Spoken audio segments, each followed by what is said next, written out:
Welcome to the Mary Mac Show, where we will be talking about your feelings, experiences, and pain following the death of a loved one.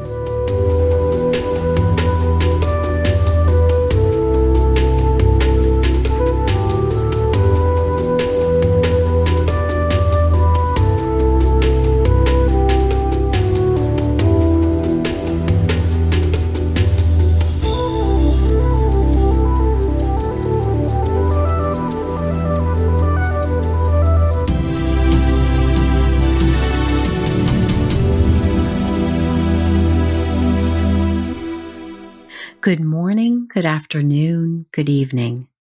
Wherever you find yourself in this entire world, I welcome you.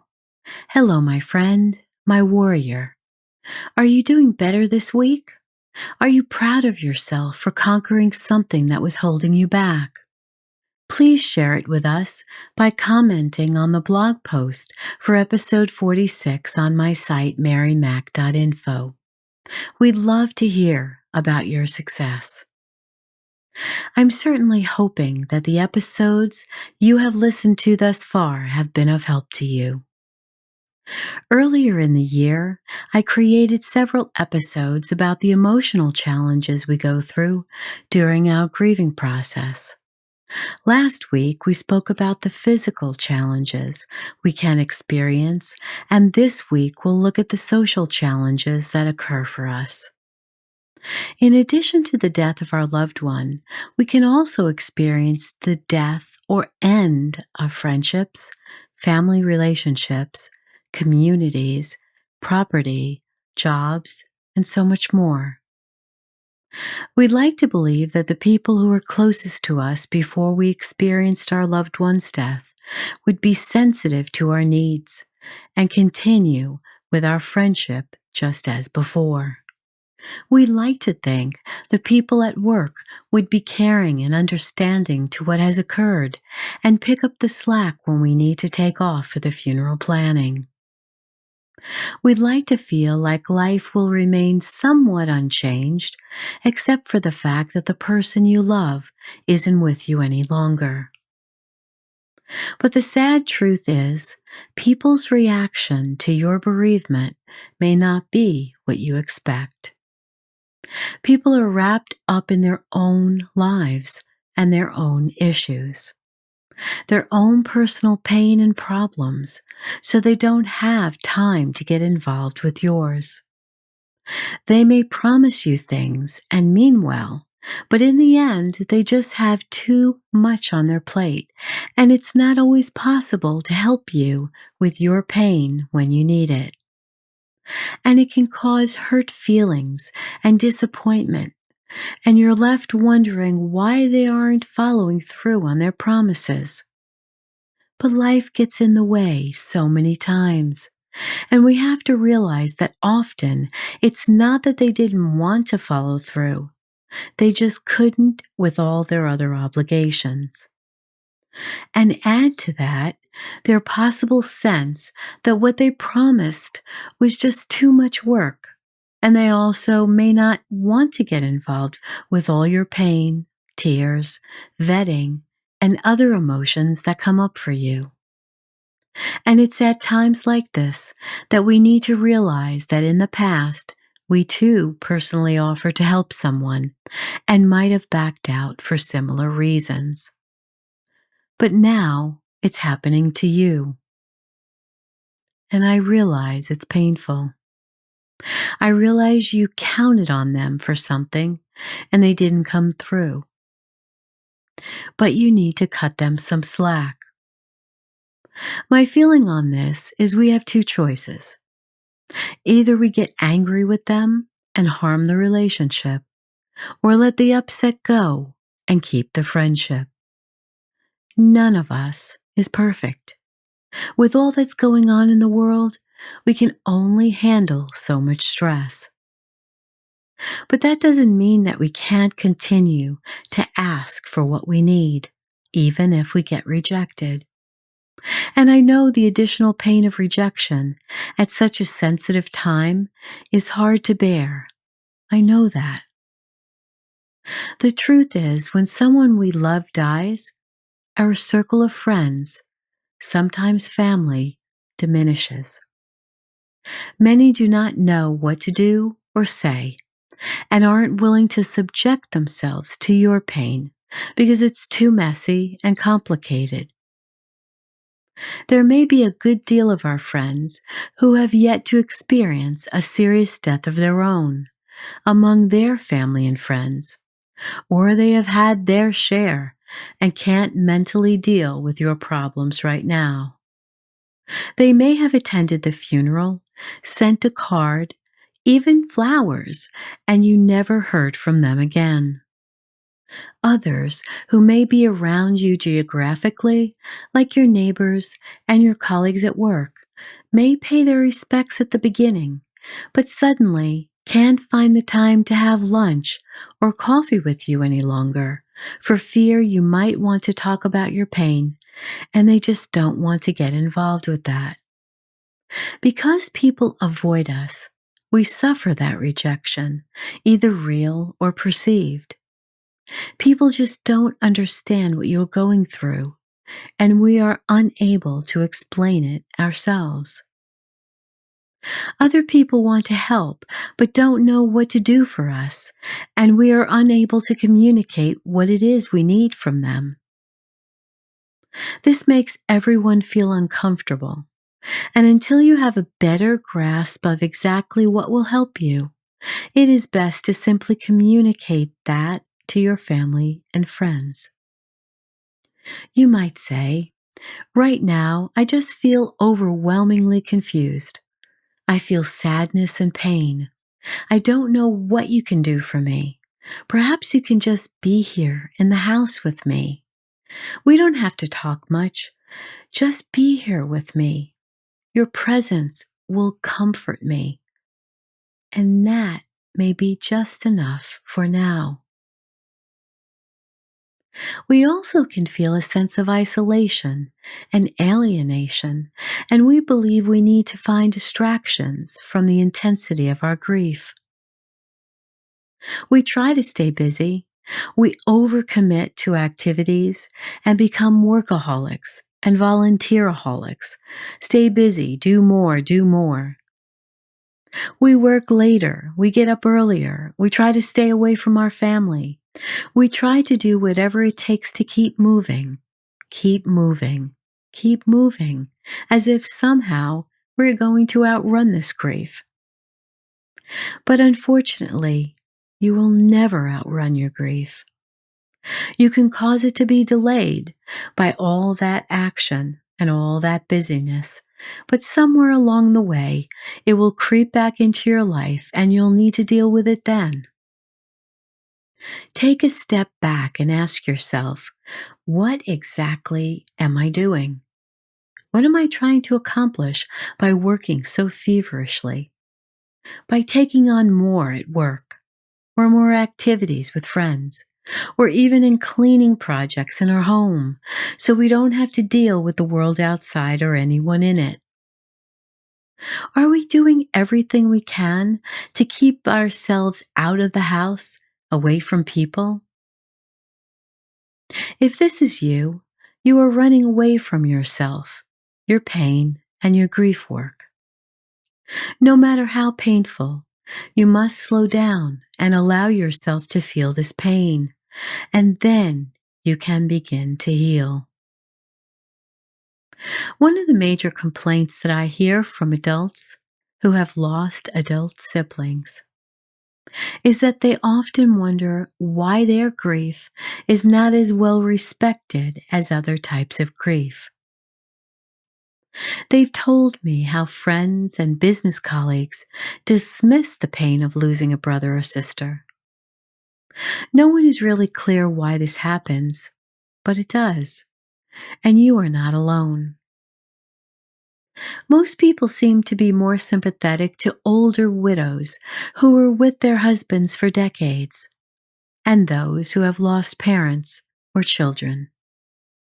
So as a result, many of us who haven't experienced what others consider to be the more severe type of loss are not respected for the feelings that you do have when you've lost an adult sibling, or an aunt who meant everything to you, or a godmother who cared for you deeply. When you seek out bereavement support groups in your area that are aligned as much as possible to the type of grief you are experiencing, look for those who have similar stories as you, and then spend time together. And when you learn their story, you will feel validated. You may be accustomed to playing bridge with your spouse and your friends, but they don't call you any longer because they need even-numbered players, and you're now the odd one out. Also, when a widow or widower is bereaved, their friends can become nervous that you will become involved with their own husband or wife. Female friends forget to call, as they are now cautious that you might be attracted to their own husbands, or worse yet, their husbands might be attracted to you. If you experience the death of your spouse in latter years, you might now need to live with your children far away from the community you called home for decades. You feel uprooted. Your precious home is for sale, and the additional loss of your home and all its possessions, not long after your spouse's death, make it that much more difficult to bear. If you've been ill, you hate the fact that others need to care for you more than before. There is a reluctance to ask for help because of your determination to stay independent. There might be times when decisions are being made for you and you aren't communicating your needs adequately, or you're just hurting so badly you just go along and regret it later. If your spouse has died, it is the good intentions of your children to help their mom and dad by having them live with them or close by. But unfortunately, your needs and desires may not be fully considered. You have friends where you are, and you love the community you've lived in for decades. But you're trying to make everyone happy, and it just can't be done. Since you don't want to harm the relationship with your children, you might just go along with decisions they make or convince you to make on your behalf. All that can lead to underlying animosity and resentment, since your true desire is to remain independent. Communication here is key. Unless finances are a major concern, try not to make any changes too soon after the funeral. We're not thinking clearly when we are under such shock and stress. Leave major decisions for a number of months down the road, even a year later. Everyone will be thinking more clearly by then, and you and your children will have the time to consider many more options than everyone thought were first available. And during this time, all grievers will start to see exactly who has your best interest at heart by how compassionate they are after your loved one has died. Which family members are genuinely listening and are interested in your well-being and want what's best for you? Who considers and listens to what you want? Families who have survived the homicide of a loved one frequently tell me how they are judged for the way that their loved one died. Somehow it was either the survivor's or the victim's fault. But it is neither. The fact is, no one should be murdered, no matter what they do, or where they lived, or who they associated with. Victims are always someone's parent, sibling, spouse, or child, and murder is an intentional act. Premeditation and killing another with malice. There is no accident here. Their families grieve and grieve deeply. They endure the suspicion of police because most murder victims are killed by someone they knew as well as the district attorneys, the countless hours working on the case, and the uncertainty of plea bargains and trials. They seek justice above all else. Remember, it is the murderer's fault. Even though family and friends and your business colleagues may disappear because they don't want to catch what you have, and maybe someone they love will be murdered, they'd rather let your relationship go than support you through the lengthy process of holding someone accountable for the murder of your loved one. Just remember, it is the murderer's fault. The blame belongs with them, only them. Similarly, families who have experienced a loved one's suicide can bear guilt over what they could have done differently, even when they ultimately place responsibility on their loved one who sadly chose to end his or her life. There are other types of deaths where we impose our own shame for what happened. Drug overdoses, miscarriage, stillbirth, children who died of sudden infant death syndrome, or any other situations where others just love to make us feel so badly for the way our loved one died. Somehow, it had to be our fault. We should have done something. These and others are sensitive types of deaths, and we must remember that anyone who judges us doesn't need to be near us. It is up to us to rid ourselves of these people in our lives. It is your job to surround yourself with loving, kind, concerned, wonderful people who support you and help you move through your grieving process. They love you no matter what has happened, and those are the type of friends you need. Sometimes we'll take the time to tell the story, but most times we won't bother. Remember, people like that show their true colors, and you will quickly learn who your friends are when tragedy occurs. You shouldn't waste your precious energy on anyone's ignorant words or deeds. Just let it be. Work on yourself and your family's needs, because often no explanation will suffice, so don't even try. Instead, spend time with people who want to ease your pain because they understand. New friends you'll find who truly know how you feel.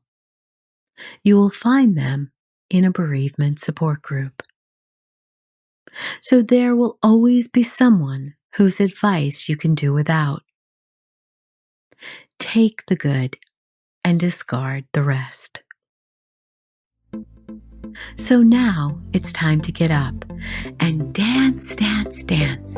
Wiggle and move your body even if it is in a sitting position. And I know you still think this is crazy, but please just do it for me anyway, okay?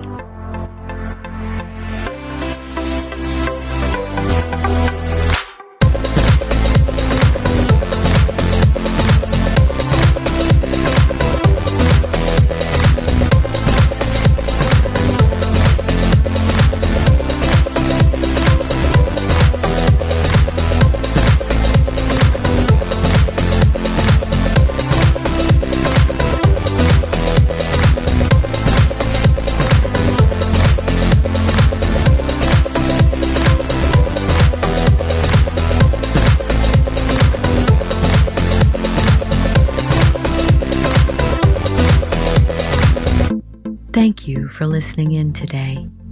Remember to write 5 things in your journal each night that you are grateful for. Please subscribe to my podcast wherever you listen to me, and share with those who may benefit from it. And if you would kindly support my podcast, you'll find info on my site, marymac.info, to do just that. And as always, remember to be happy because you deserve to. I'll speak with you again soon.